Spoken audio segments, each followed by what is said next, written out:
สวัสดีครับวันนี้ผมมิสเตอร์ดผมวันนี้ผมจะมาดูตัวหลานหรือเกมเพลย์ของหน้าที่นักเล่นกลครับผมในเกมเราต้องลงมา2ครับผมตอนนี้ไอจีเอ็นปล่อยทริปใหม่มาคือคือทริปเกมเพลย์ของหน้าที่นักเล่นกลครับผมเป็นหน้าที่ใหม่ในเกมมาก็ประมาณ2ครับผมปล่อยมาได้ประมาณ5 ชั่วโมง3 ชั่วโมงแล้วครับผมโอเค พูดจิตขัดต้องขออภัยด้วยเพราะผมนิสัยช่างเลยพูดไม่ซัดครับผมโอเคครับผมนั้นก็ไปดูกันเลยครับผมไปผมว่าไม่ดูเลย Dragon's Dogma 2 offers a wide variety of playstyles depending on what vocation you select. Most of these are the kinds of archetypes that you'd expect. Melee sword fighter, speedy dagger-wielding thief, ranged archer, and spell-slinging mage. And some are hybrid vocations like Mystic Spearhand and Magic Archer that combine elements of one vocation with another for a completely new style of play. But what of the Trickster vocation? It was revealed as part of the Dragon's Dogma 2 showcase back in November, but little has been shown of this unique class beyond that quick 45-second look and a short description on the รูปและที่รวดเร็ว45 วินาทีและคำอธิบายด้านบน Dragon's Dogma 2 website. Fortunately, as part of our visit โชคดีที่เป็นส่วนหนึ่งของนั้น to Capcom, we got to sit down and play with the Trickster for about an hour. จับหน้าเล่นกลเป็นเวลาประมาณ1 ชั่วโมงและคือ IGN นี่ได้เล่นในทีมเนี่ยเป็นเวลา1 ชั่วโมงครับผม I can confidently say that this is the style of gameplay ผู้เล่นมั่นใจเลยว่านี่คือสไตล์ของรูปแบบการเล่นที่ไม่เหมือน unlike ใคร anything I've ever seen in an open world action game. พี่เจมาท่านโอเค To start, the Trickster is essentially a pacifist. Their chosen weapon, a ceremonial censer, does little to no damage when it's swung at an enemy. Instead, the purpose of attacking is to build up aggro and pull an enemy's attention towards you. To that end, you also have a special ability called Suffocating Shroud that sends out your smoke in a wide area and draws a large amount of enemy attention towards you. So, the question is, why would you want to get a whole group of enemies swarming on you if you can't actually damage them? ผมว่าในทีมนี้น่าจะโจมตีไม่ได้ครับผมไม่เห็นมันโจมตีเลยแต่ก็น่าเล่นอยู่นะในทีมนี้ See, that's where the word Trickster comes into play. By using the Trickster's unique skill, Effigial Incense, you create เศษด้านปลอมมาหรือฟัน a simulacrum or a clone, for simplicity's sake, that enemies will perceive as the real you. This clone has its own health bar and will disappear if it's killed, but you can also teleport the clone to you while it's still alive with the press of a button. This way, you can basically kite enemies to wherever you want, as long as you keep their aggro and keep your clone alive. So, you can maneuver a foe to get an environmental advantage, which is super important because the Trickster shines the brightest when there are cliffs, uneven surfaces, or other elements of the environment that can be used to your advantage. The Trickster has 2 abilities designed around creating surfaces that aren't really there, but appear real to enemies. คืออะไรพื้นผิวที่ไม่ได้มีอยู่จริงแต่ดูจะเหมือนจริงสำหรับศัตรู The first, Tricky Terrace, creates a cloud that can be placed off a ledge that the enemy will perceive as real solid ground. And the second, Elusive มอนเตอร์ไม่เห็นตัวทอนเราครับผม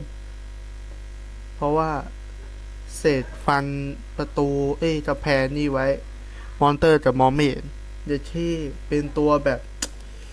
ไอ้นี่เลยไอ้เกมหนึ่งมันมีหรือเปล่าที่แบบนี้ผมก็ไม่เคยเห็นนะ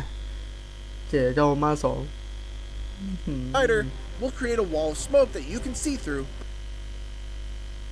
but the enemy cannot. The final piece of this puzzle is the Visitant Aura, a technique that essentially allows you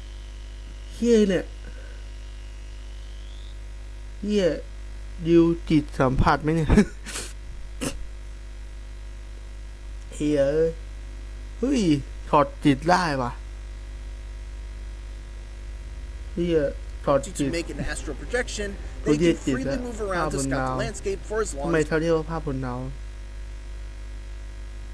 your stamina will allow. You're super vulnerable while controlling the projection, so using Elusive Divider to give yourself some cover while using it in the heat of battle is a good idea. Crucially, you can float off ledges, ascend or descend at will, and even call your clone to wherever your projection currently is. I'm sure you can probably see why that might be useful. When you combine all of these tricks together, the real value of the Trickster comes from you. Before getting into a combat encounter, you can create a clone with effigial incense, use Visitant Aura to scout out an area for enemies and look for any sort of environmental hazards, like a cliff for instance, recall your clone so that it hovers over said environmental hazard, place a false floor underneath it with Tricky Terrace, then lure enemies close to the clone, environmental hazard, place a false floor underneath it with Tricky Terrace, then lure enemies close to the clone and use Suffocating Shroud to send all their aggro towards the clone, and then watch with glee as enemies throw themselves off the ledge in effort to get at you. เฮ้ยเขาโกงเลยนะเล่นกลลูก Now, obviously, this is a lot of prep to ตอน go นี้เห็นไหม through. ครับว่าเตรียมทำมากมายที่ต้องทำแล้ว And it isn't going to be practical in every single situation, which is why the Trickster is also equipped with some other tricks up their sleeves. First and foremost, they are a support class, relying on and substantially buffing the strength of your pawn party so that they can do most of the heavy lifting. One such buff is Aromatic Resurgence, which supercharges your party, making them hit a lot harder. While I was playing for gameplay capture reasons, I had to make a mental note not to use this buff because my pawns would kill all of my foes before I got a chance to show off any of the more technical tricks of the vocation. The most powerful spell I saw of the Tricksters was Dragon's Delusion, which takes some time to cast, but brings forth an illusion of a dragon that terrifies any enemy that sees it, even larger. ทำไมเรื่องมันลดเลือดเธอวะฮะเนี่ยลดเลือดแท้เนี่ยดูเลือดนะเลือดมันเต็มเลย But brings forth an illusion of a dragon that terrifies any enemy that sees it, even large ogres, bringing them down to their knees, giving your pawns ample opportunity to do big damage. Since most of the Trickster's other skills seemed well suited for dealing with small and mid-sized enemies, this was a really nice addition to see as something that can also let them deal with the bigger and badder enemies. เลือดไม่ลด The Trickster was not an easy vocation to figure out in just an hour's time. It took me a little while to fully grasp the aggro system, avoiding pulling too much aggro and not having a way to get away from the enemies I just attracted, but once it clicked, I found it to be a uniquely satisfying vocation that brought to mind one of the core tenets of Devil May Cry's combat. It's not just about killing every enemy in the room, but how you kill every enemy in the room. It's an intentionally underpowered vocation that's designed to encourage creative thinking to solve difficult combat problems in ways beyond just swinging a weapon or hurling a tornado at it. And it's one that I'm very excited to experiment more with once I've got my hands on the full game. Thanks for watching, and this is just the beginning of our IGN first coverage of Dragon's Dogma 2. In case you missed it, make sure to check out our 18 minutes of gameplay covering 4 of the vocations, and for everything else, give it a ear on IGN. มันก็เหมือนกันทั้งหมด18นาทีนั่นแหละอาชีพก็อาชีพ3อาชีพเดี๋ยวรอคลิปใหม่ๆของ IGN ปล่อยมาครับผมเฮียแค่อาชีพ Designed around creating surfaces โอ้โหอาชีพนักเล่นกลทอดสุดเลยว่ะแม่งเฮ้ยอย่าโทรมา2มาว่ะ RPG มาว่ะเฮ้ยอยากเล่นอาชีพนี้ว่ะอะไรนะหอเวทอาชีพหมอเวทเด่นแล้วก็จะจิวมันแบบโหดแค่ไหนแม่งแค่นักเล่นกลก็โหดแล้วอะที่ดูมาเนี่ยแต่มันมีท่าดนตรีท่าเดียวคือท่ามังกรปะที่เสกฟันเป็นมังกรอะเลือดลด